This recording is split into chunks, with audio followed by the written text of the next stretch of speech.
Hello, everybody. I'm very honored and pleased to chair this session about how to boost feminine entrepreneurship in the world after. My name is Madame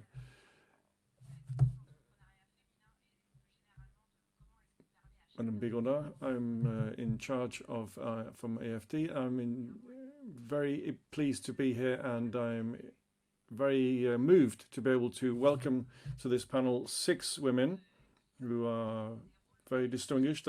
Each one of them are role models in their respective ecosystems and are encouraging many other people to follow in their footsteps. I'd like to wish them a warm welcome to this panel. So thank you, Salwa Toko, for being here. I'm very pleased to see you again. Aïssata Diakité. I'll let you introduce yourselves later on. I think it's better for you to introduce yourselves with your own words. Then we have Biola Alabi, who is with us, Linda Nanan Valle from Abidjan, Bola Bade, and Isabelle Bébiard. So we have people from every continent. We're going to spend the next 40 minutes together talking and conversing about how we can accelerate the development of feminine entrepreneurship in Africa. Africa is the continent of female entrepreneurship because it is the continent where studies have shown that 75% of inhabitants in Africa consider that being an entrepreneur is an indication of success. It's something that is worth doing, and women are particularly present in this subject, particularly because Africa is the continent where most frequently entrepreneurs, and there's a lot of effort being made in the continent in terms of empowering women and making access to entrepreneurship easier. One thing that concerns us and which concerns me, and I think it concerns a lot of people, is to observe that in a lot of reports, especially from the recent World Bank report, which is the benefits of equality, it shows that enterprises run by women find it difficult to achieve the same level of performance as enterprises run by men. This is very surprising because a lot of women are entrepreneurs, and when you look at the deployment of companies and the value they can create for their ecosystems, we see that women have more difficulties in being in this entrepreneurship, creating growth. So what I suggest, all of us together, is that we can hear what is your perception and what has been your experience in the African continent. The first question I'd like to ask Linda, what I suggest is that first time you say something, you can give a quick introduction to yourself, and then to work in like an elevator pitch. So we're going to, as if you were a startup once more, and give a quick introduction of who you are, and then I'd like you to share with you your feedback. The first thing we see in terms of the level of commitment described in the Partex report is that despite COVID and the difficulties, increasingly women are getting access to financing, and the perception we have is that in the continent, feminine entrepreneurship is doing pretty well. So I'd like to hear what you have to say about that, how you see the role of women in the field. Linda, you are very much involved with the Fondation Jeunesse Numérique in the Ivory Coast, but you have much broader experience than that. I'd like to hear what you have to say on that subject. Do you think that feminine entrepreneurship is doing well in the continent?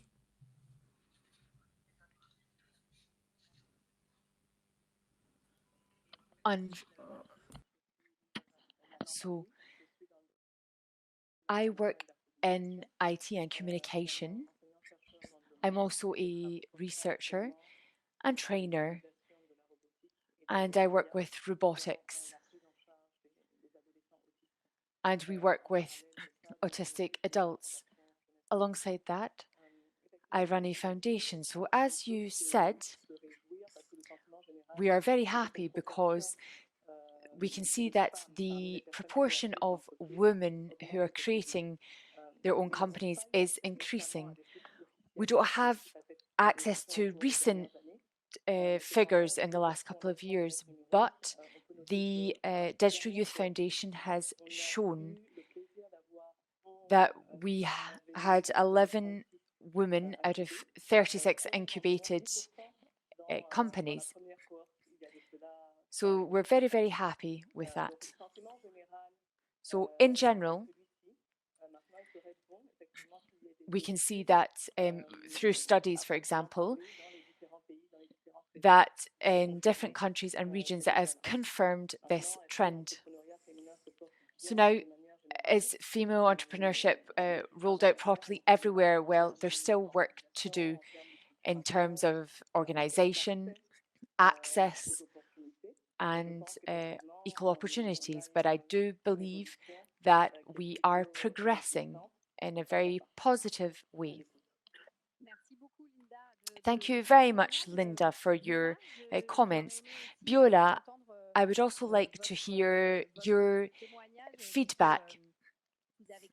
So you created the Grammar for Greatness program, and it is to boost female leadership. So you are in the center of it, and you have a very large overview of the ecosystem. So could you tell us, in your opinion, what female entrepreneurship in Africa, is it rolling out well? Is it successful?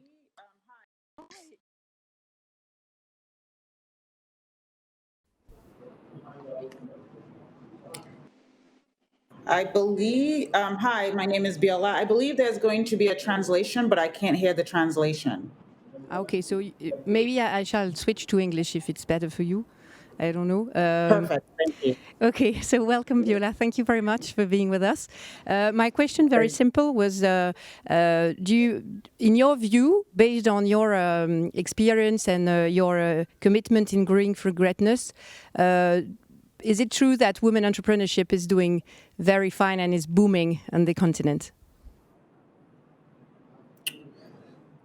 Thank you so much for having me. And I believe that women entrepreneurship is doing well on the continent. One of the things is that there are more participation from women. I would hesitate to say booming because, once again, there are a lot of obstacles when it comes to being able to use the word booming or being able to use the word flourishing. So one of the challenges we're seeing, and even as an angel, that angel investor that's investing in the tech space, you continue to see teams not have very high female representation on them. There are not a lot of female entrepreneurs in the tech space. And we all know that the future of technology and changing the continent is one of the key things that we need to get. So I think that one of the things we need to look at when it comes to female entrepreneurship is, first of all, how are we empowering women to make sure that they're asking for the right amount of money and finding the right investor, sure that there are more female investors that are actually invested in these companies so that they can grow and understand female and the challenges they're facing. So not only are you investing in these companies, you're also to meet them and also work with them and prepare for them for bigger rounds of investment. So yes, there's a vibrant entrepreneur. Always been the case on the continent from our grandmothers and our grandparents. But what we do to do is change that narrative now and make sure female entrepreneurs are getting the right investment at the right time and at the right level, and they're leading the right companies, especially when it comes to most companies, but making sure that we also normalize those businesses. Thank you. Thank you so much, Biola. Thank you very much. Speaking about... I'm now going to come back to the topic of investments. So Isabel, you are very much invested in African investment. So when we see the Partech's report, we're very happy to see that in 2020, the number of investment raised by women is increased by 14%. So while we are very happy, but do you believe that female entrepreneurship is developing well on the continent, and does it have enough funding? Well, thank you very much. Just very quickly, I would like to do a quick pitch. So we invest in French startups right up to big companies. And since the beginning, we've been very interested in Africa because Africa, France, and Europe should work together. That is our belief. So we have various tools with regard to Africa. So we have tools to finance French companies which want to develop in Africa. We have exported credit, 80% of which goes towards African companies. And we also have other tools to help fund African countries, and we finance African investment funds to help African startups. So we are very present in around 15 African funds which cover the entire continent. So we have invested in 2 funds, Patek Africa and Africa Invest. So the figures which have been published are very encouraging. In 2020, we've seen an increase, and we've seen lots of things happening with female leadership in Africa. However, there is still some work to do. We still have to be cautious. There's a lot of work still to do, and it really depends on the company you're working in. There are other countries which are more developed than other, but these are the issues that we're dealing with. I don't know if it's very reassuring, but it's not simply an African problem. It's also, it can be found everywhere in the world. For example, in France, I can maybe speak about it later, but of course France has the same issue, which is the difficulty of access for female-run companies having access to funds. Thank you very much, Isabel. We see that there is a reason to be very happy, but we have to stay active with regards to supporting these companies. We are very lucky that all of you work on the ground. I would really like to hear now about your experience of supporting female entrepreneurs in the digital sector, and what programs have worked, and what are the success factors which have worked for these programs. What has had a real effect on the growth of female-run companies? Because we know that being an entrepreneur is great. Having access to funds and being at a higher level is much, much more important. Thank you very much. Hello, everybody. I'm very happy to be here today. I'm always very happy to discuss a subject which is incredibly important to me, which is women in the digital sector. And this is especially with regards to entrepreneurship. So very quickly, I'll do a quick little pitch. I am the founder of a program for a French national company called Become Tech, and we help teenagers. So we're very much at the forefront of this sector. It is a program I set up a couple of years ago on a national level, and I did this because there are many young women who are very passionate about digital technology, but especially in a general way, but especially for IT. So around 60% of girls who are part of our program, so they're in high school, they have moved on to IT or engineering schools or universities in both the private and public schools. So up until recently, I was the president for the French Digital Council, or the CNN, and I discussed many, many digital issues and challenges with regards to the economic level. And of course, female entrepreneurship was a part of the issues we discussed. So with regards to the question that you asked, there is no one single magic program which can resolve problems.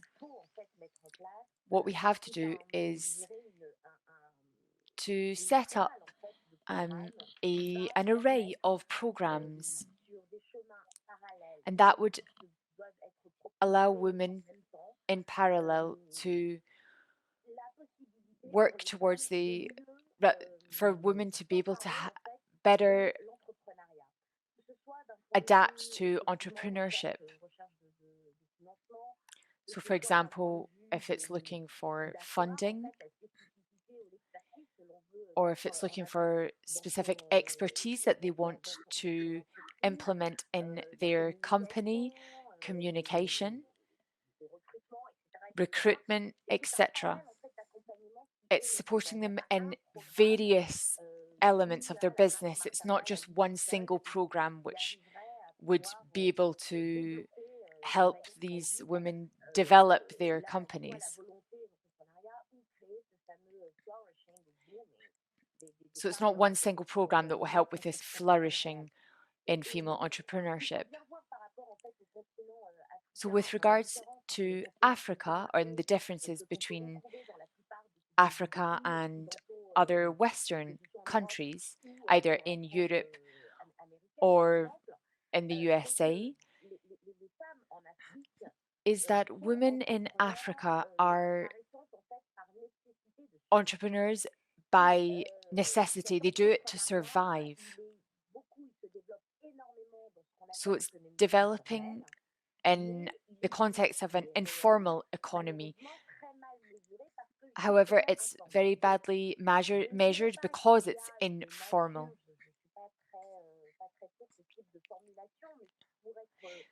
So to be better understood, perhaps, I think what we have to say is that for every female entrepreneurship in Africa, it has existed for decades, maybe even half a century. However, it's always been linked to surviving on a daily basis. So we've seen everywhere, every country in the African continent, and I've highlighted every country because there are many, many countries in this continent. It's very diverse, it's very different in the north and the south, the east and the west, etc. But the trend is very much that all women are entrepreneurs by necessity for survival. I think that one of the key things in Africa in order to boost this entrepreneurship is to arrive at a point at which we can resolve the issue of moving from an informal entrepreneurship to a formal entrepreneurship. I think that there should be policies, which of course will take years to be implemented. However, we need policies which will help this. Using all of these statistics won't work. What we need to do is create a policy and a structure for female entrepreneurship. Now, of course, there are different branches, different ways on different levels. You see in various African countries, female entrepreneurs in different sectors, in digital sectors, they are managing to get a lot of investment for their companies. However, it is still not enough. And as Isabel said, this is a phenomenon which we find in Western countries as well. This issue of accessing funding in order to help the ambition of female entrepreneurship, which is run out by women or even a mixed team of women and men. Thank you very much, Salwa. It's incredibly clear. I think we've all realized that this is quite a holistic support, and we really need to take time to help sustain the situation. I would like to discuss this with two female entrepreneurs who are here today, and they've followed a lot of training programs and support programs, and I would like to hear about, during these programs, what they felt was important. Bola, I hope that you are connected. Should I speak English or French?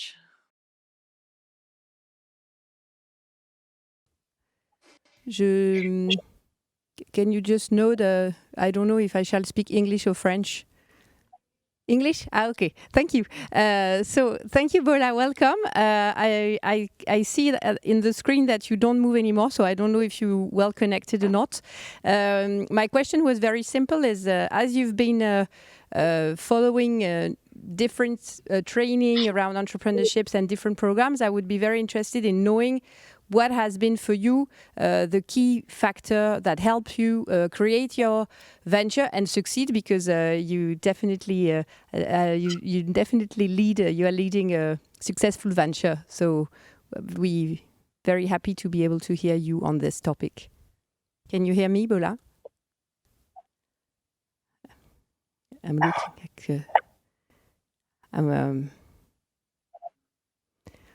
no. Okay, so Bola, if you hear me, I will just switch to Aissata and then I will come back to you when the technology has been settled. So, Aizata, I'm very happy to see you here today, even though it's online. We've already chatted together. But the idea of support, how has it helped you in your entrepreneurial adventure? Could you give us some feedback about what really helped you with your company and helped you as the head of a company which is doing very, very well? Thank you very much. I'm incredibly happy to be here today. So very quickly, just to introduce myself, I'm Aisha. I have founded a company which works in fair agribusiness. I began in Mali in 2015, and this year I'm going to soon celebrate the 5-year anniversary of my company. There's the agricultural holding section, which deals with a lot of local products from Mali. We have a range of tea, jam and juice, which we offer on the Malian market and on an international market. In 2019, I created a French branch, which deals with these products, and it's really starting to grow. In the holding, there are also 2 other companies which are helping us a lot.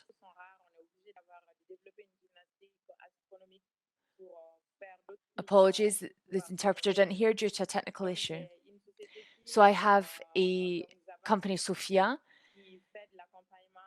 which supports and trains people, especially on an international level. It helps with the development and structure of companies, helping women in Mali today.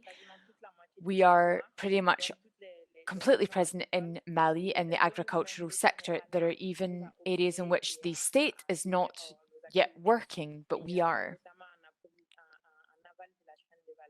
And this is very much related to the value chain. We also have Zaban Events, which is another company organizing events around agriculture, etc. So the company is growing very, very well. Of course, with COVID last year, and even now we're still in the middle of a crisis, so we are fighting. But at the beginning of this week, we sent lots of tons of raw material to wholesalers, and this is one of our aims. But it's incredibly difficult because I started very young. I think, Isabel, we've met a couple of times. I was I was 22 years old when I was trying to raise funds. And I said, it's a shame because investors struggle to trust women. I've seen many men who have been funded with just a simple business plan, whereas I had a company which was working, but I really struggled to be funded, and I had to battle and fight for it. It was such. However, the support program really helped me. I was the winner of the Female Entrepreneurship program in Africa. And it really helped inspire me. and it set up another program which I was part of. So I've had a lot of help with technology operations. I've won many prizes, and I have a loan from a local bank.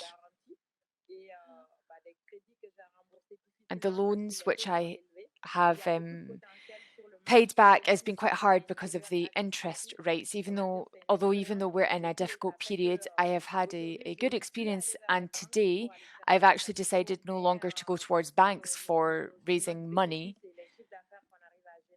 because the turnover that we have actually covers all of our expenses, and we have a development plan.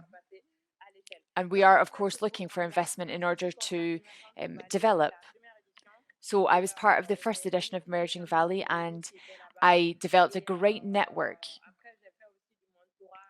I also mentor other young females. On top of that, I have other projects with United Nations, with the World Bank, and other organizations. However, the programs are great, but it's quite difficult for entrepreneurs to position themselves and also to reply to project tenders and etc. When I began, there were different programs, and today it's still the case, but there's a lot of changes. I think that there is a lot of collaboration between these programs, and that's great. But we want these programs to work a lot more to help work towards better financing for female entrepreneurs. Often these programs are aimed in Africa, but a lot of the players aren't actually on the continent. So it's incredibly important to set up this support program. We want to help young startups.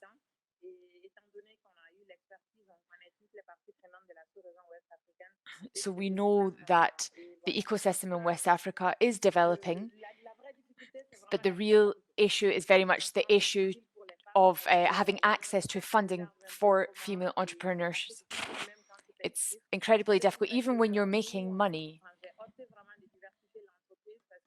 So I'm trying to diversify my company and offer various services,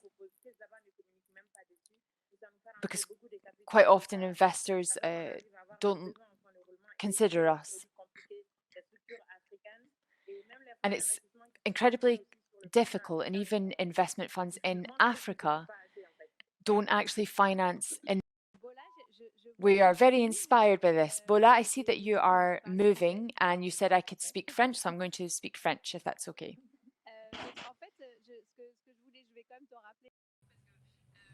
So I want to say once more that, as I was saying to Isabel and the rest of you, there are a lot of support programs. You have received very good training and education in the United States and Europe and on the continent. You've benefited from a lot of support programs and training. So you have very good training focused on in several different geographical areas. If you could perhaps explain what is supporting you in terms of your growth at the moment. What can you tell us about your personal experience? Can you hear me? You're a bit faint.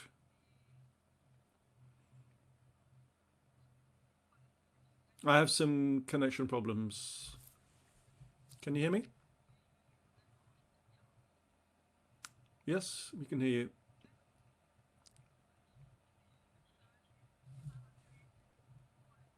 I have a lot of connection problems. So I'll try to talk to you like this.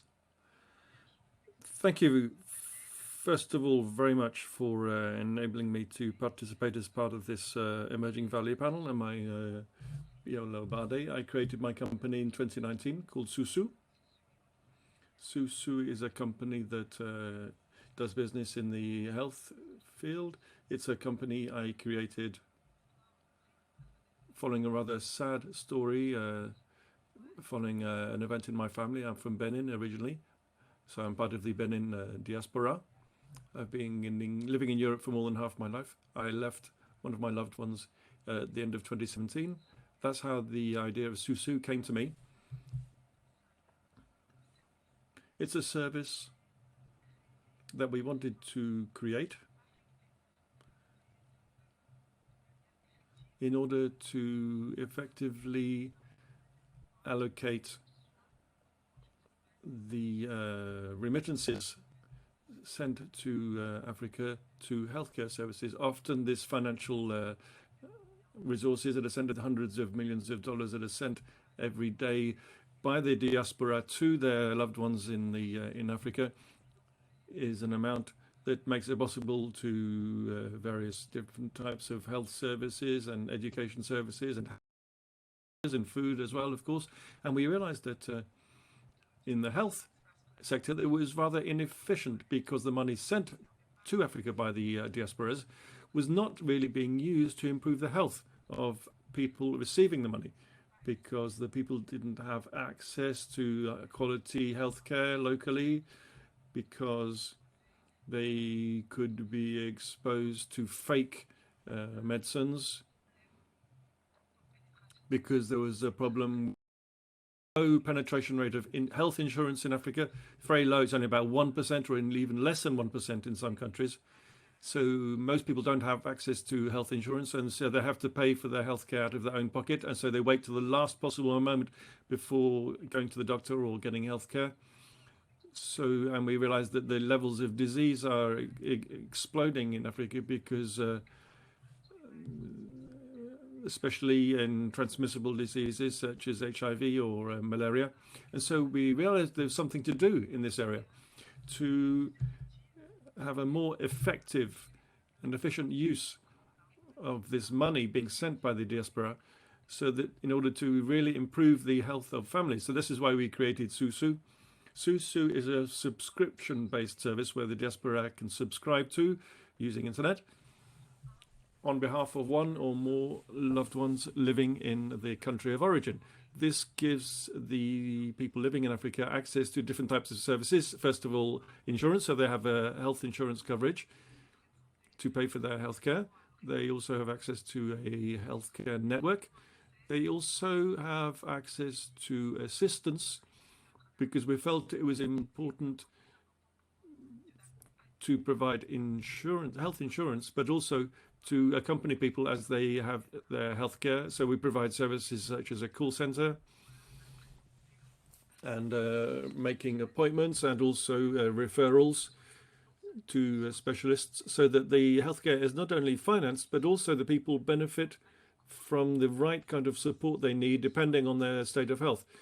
So they have somebody to answer their questions, to reassure them, so that they can have a nurse at home if necessary. This means that a nurse will call them regularly to come to the home if necessary. These are the sort of things we've been able to put in place. Of course, is a digital aspect, which is very important here, to manage all of the logistics around all of these support services for provision of healthcare, but also to offer beneficiaries access to e-health.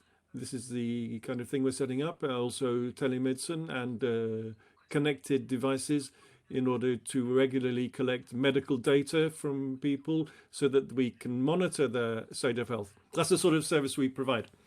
Yes? Yes, thank you, Bola. Yes, but we don't have much time, I'm afraid.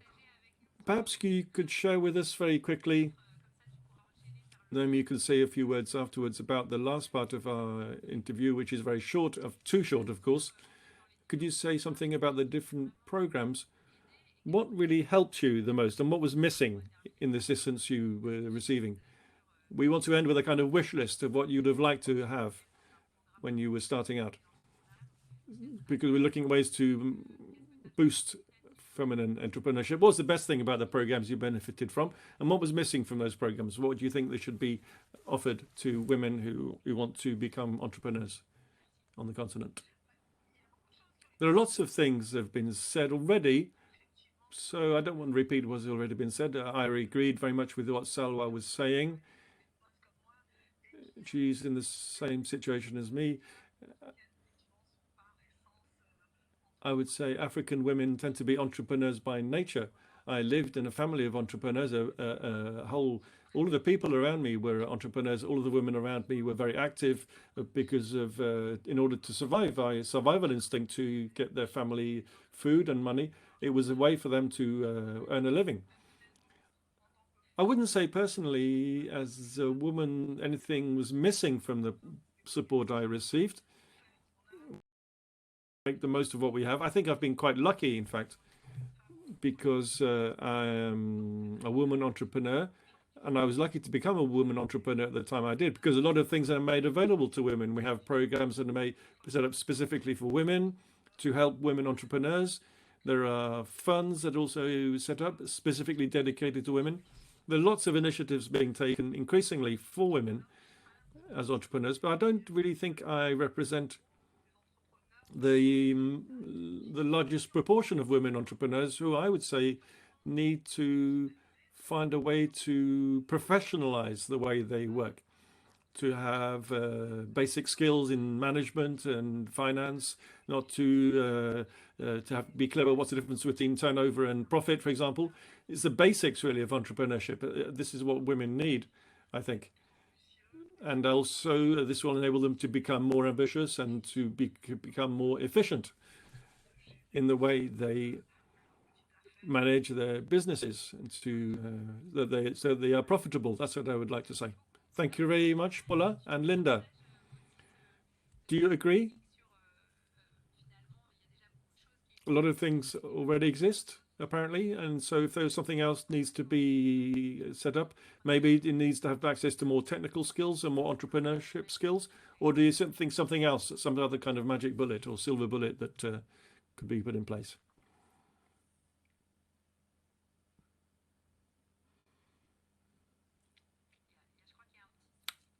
We have a connection problem with Linda, unfortunately. Isabel, perhaps you could answer that question while Linda's connection comes back. Could you say something about that, about your experience of the programs in Africa, about things that have worked elsewhere, not just in Africa, perhaps? Well,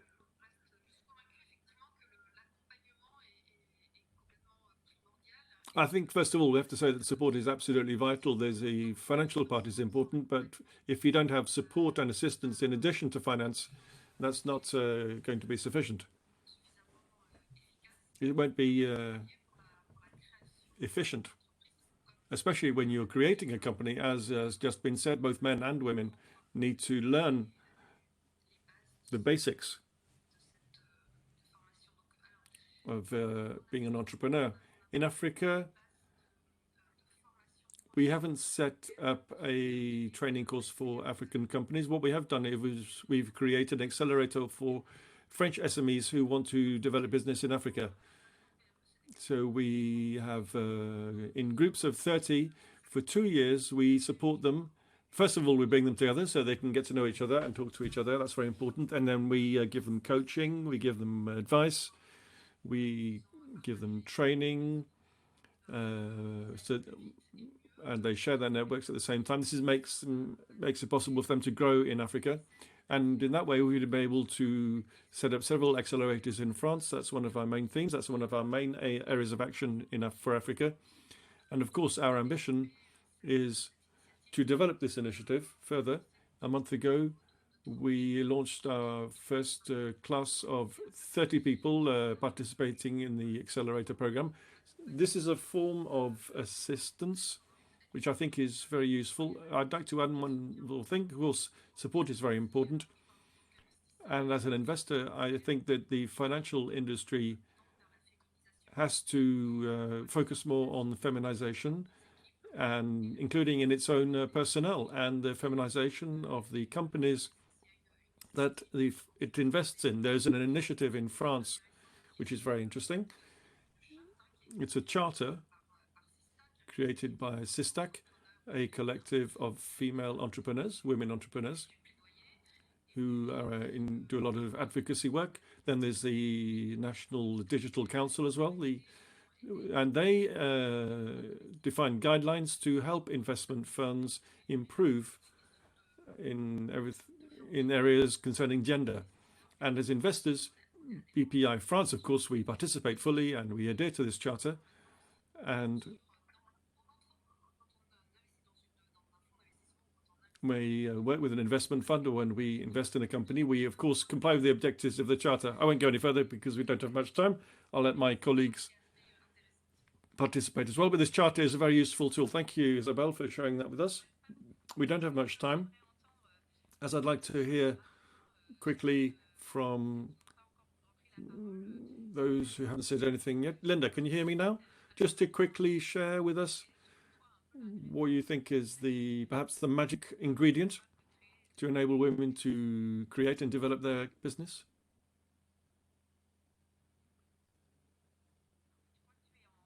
I think you're muted.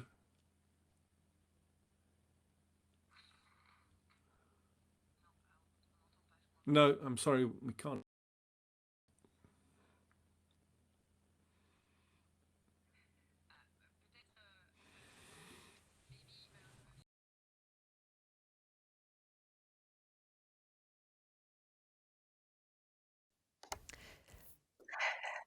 Peut-être, maybe, Linda, on reviendra à toi. Maybe because we're running out of time. Sorry for that.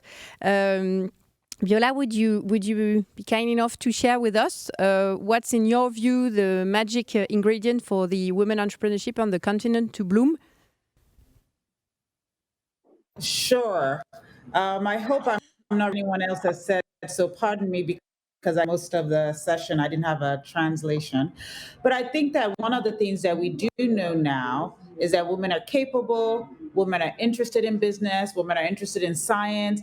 And so what we now need to do is, how do we set up the right pipelines so that we have, from high school, from primary school, we're building entrepreneurship, our curriculum, we're building science, technology, entrepreneurship, math into our curriculum, so that these are not new concepts when people get to university, that actually when they finish high school, people can actually go into business, build a business, and they understand business. So what are some of the things that we need to change from the curriculum stage all the way up to university stage, that we start to build entrepreneurship as not a foreign concept, that it's an integrated concept? Because even if you go work for a company today, the future of work that is that we are all going to have to be entrepreneurs in our business unit. We're going to have to be responsible for our own growth in our business unit. So what we need to do now is find women, make sure women understand that they can do all these things in there. So we mentor them,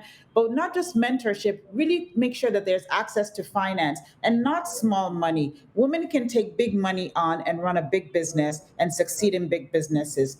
Right now, if you look globally and you look at the checks that have been in comparison to the checks that men are getting, their fundraising from angel round all the way up to VC round, you find that those checks are smaller. So what investors need to do is be more bold and take bigger chances and bigger opportunities on women. That's what we actually need to stop men and talk to investors and tell them to take bigger on women.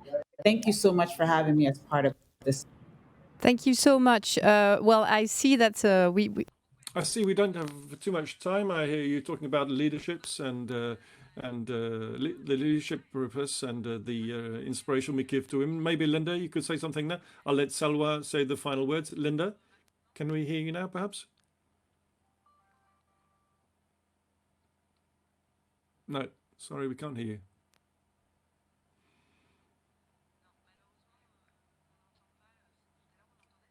We could hear you earlier, but not now. There's a problem.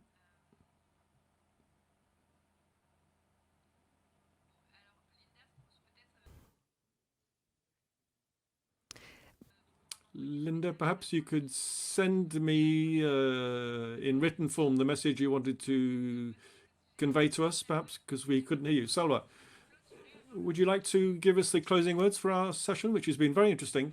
Before the microphones go off, I'd like to thank all of you very much, because for me, the question of leadership and role models is absolutely vital when you're talking about women, or even more generally, when people who don't dare to be entrepreneurs. So thank you for conveying that message, which is to go for it and to become part of the family and community of women entrepreneurs. We are here to help. So Salwa, over to you for the final words. Thank you, Isadora, for letting me bring this session to an end.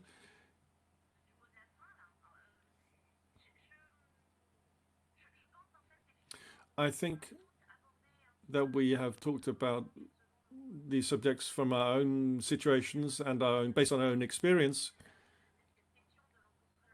The question of entrepreneurship is something that's very important, and I agree with a lot of things that have been said.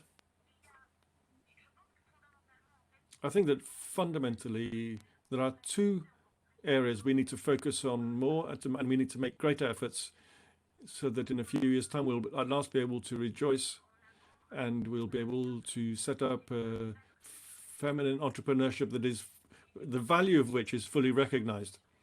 We need to work on this question of education and of guidance of girls from their earliest age. This is something I do myself more with teenagers, because it's an age group where a lot of key things happen in people's lives and in terms of their education. Once they started, once they're 13 or 14 years old. But there's nothing to stop us working with girls at an earlier age, so that women and girls can get rid of these prejudices and attitudes which prevent them from expressing their full potential, whether it's in entrepreneurship or the first kind of entrepreneurship, in your own life. And to be enterprising and in your own life, you have to take responsibilities and have to be confident, and you have to have all the keys and the tools that will enable you to be an entrepreneur in your own life, in every area that you can imagine. Not so that they won't be affected by or influenced by bias or that exists in society. And then we also need to enable this personal entrepreneurship spirit to express itself.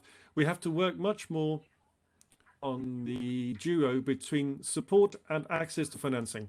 As Isabel said quite rightly, we can work to improve access to financing, and we can make more effort with investors to get more investment for women. But if we're not able at the same time to build up this multi-sectoral support system, we're not certain of the result.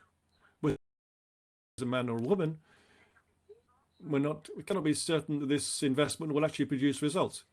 Although I would like to emphasize that even if a company fails, it doesn't matter. It's by failing that you learn. That's just where you learn the most, in fact, when you go through a failure. And it enables you to become a stronger leader, and also gives you a stronger idea of what entrepreneurship is. Investors need to understand that risk-taking is important, but they have to take the risk just as the entrepreneurs have to take risk, whether they're entrepreneurs or man or a woman. That's my message. Thank you very much for your inspiration and your smiles. We would like to stay a lot longer with all of you, but we have to hand over. I hope that COVID will stop soon, so we'll be able to meet up physically very soon. This is only the beginning of something, of course, and we will all be continuing. I'd like to wish you a great day. Thank you, everybody. See you soon. Merci.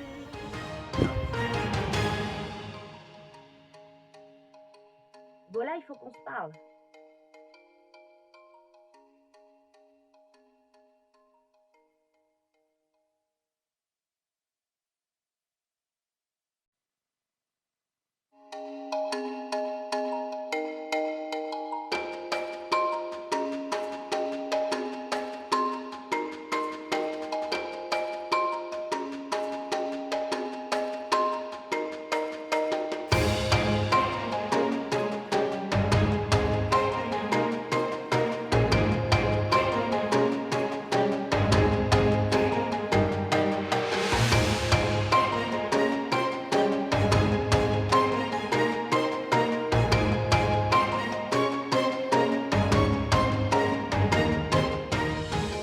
Hello, my name is Pedro Nivo. I'm very pleased to speak to you today. You're here to speak to participate in the Emerging Valley with African entrepreneurs and investors. You want to strengthen your activity internationally and develop your business. And also to create the future champions of tomorrow. So this is here, all of the ADN of BPI France.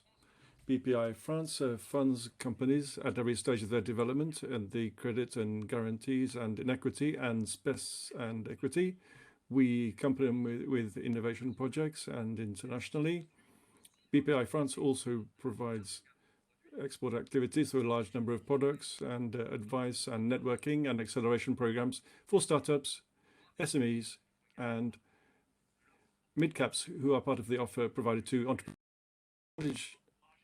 The aim of our discussions today is not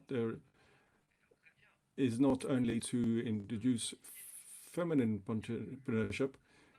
We want to develop entrepreneurship for all. We want to develop a store of skills and competencies that are going to be developed.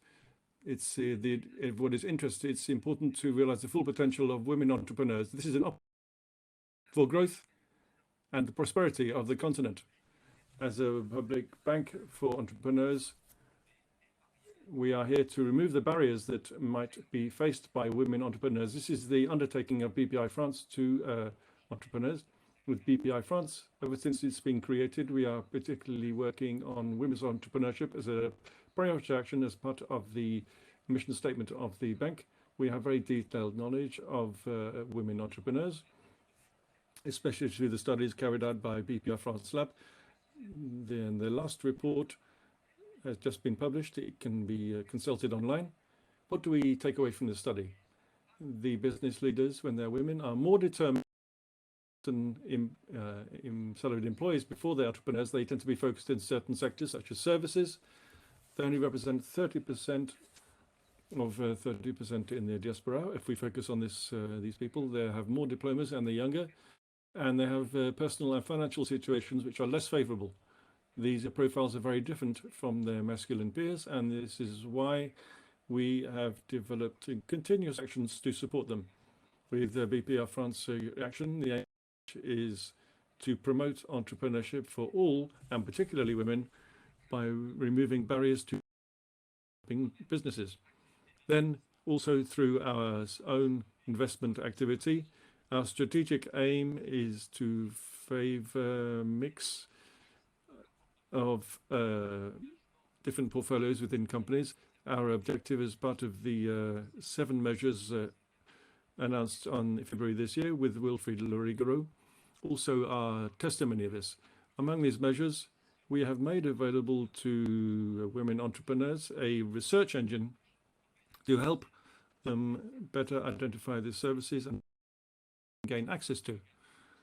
We have also launched a digital community on EuroEquity platform for entrepreneurs in the diaspora and for beneficiaries of the Africa Pass. Finally, we have also designed a fast-track process called Pass Africa, and this is for entrepreneurs who have defined Africa as a priority in their development priorities. What is the objective of this? This is because when you are a women entrepreneur between Africa and France, the situation is more complex, there are more difficulties and more barriers.